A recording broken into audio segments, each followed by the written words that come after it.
Sabi ni Senador Bato, sir, kagabi, huwag niyo kami iwan.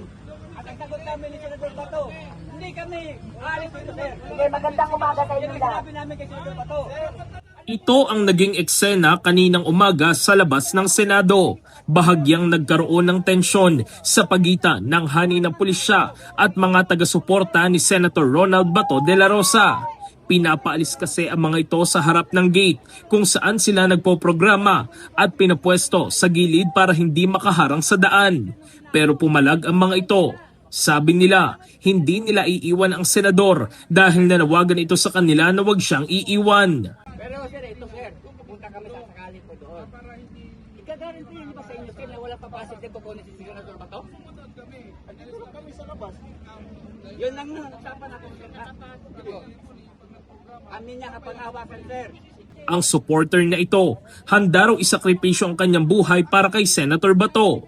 Ayaw niyang mangyari sa senador ang nangyari kay dating Pangulong Rodrigo Duterte na inaresto at dinala sa The Hague, Netherlands. Rinig ko na nanawagan ng suporta na para kay Senador Bato de la Rosa baka maulit-ulit yung ginawa kay Tatay Digong na kinidnap para sa amin, para sa akin, ordinaryong tao, kinidnap ni Tatay Digong na huwag nang maulit ang ginawa gagawin nila ulit kay Senador Bato de la Rosa.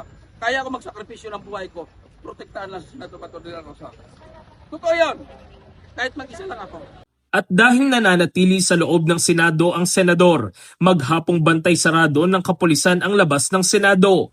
Mahigit 300 pulis ang ipinakalat ng Southern Police District. Ang bawat sasakyang papasok, mahigpit na sinusuri ng mga otoridad.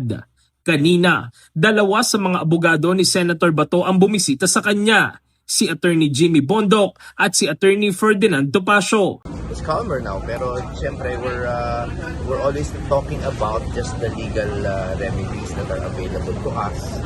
Sa ngayon, nananatili sa loob ng Senado si Senator De La Rosa sa gitna ng nakaambang pag-aresto sa kanya dahil naglabas na ng warrant of arrest ang International Criminal Court. Bukas, magkikilos protesta ang iba't ibang grupo sa harap ng Senado para ipanawagan na papanagutin ang senador, gayon din ang agarang pag-usad ng impeachment trial laban kay Vice President Sara Duterte. Sabi ng NCRPO, bagamat paiiralin ang maximum tolerance, hindi sila magdadalawang isip na arestuhin ng mga rallyista sa oras na maging marhas at lumabag ang mga ito sa batas. Sa ating mga kababayan na lalahok po sa protesta, pairalin po natin ang disiplina sa inyong hanay na sagot. Kaikot po tayo sa potensyal na maging problema. Ang inyong kapulisan ay andito para panatilihin ang ayusan at kapayapaan. Pero the moment po na may nilalabag po kayo ng batas ay amin pong gagawin ang aming sinumpang tukunin. Gawin namin ang aming trabaho. In the heart of changing lives, ako si Brigada Jigo Custodio ng 105.1 Brigada News of Manila, the Music and News Authority.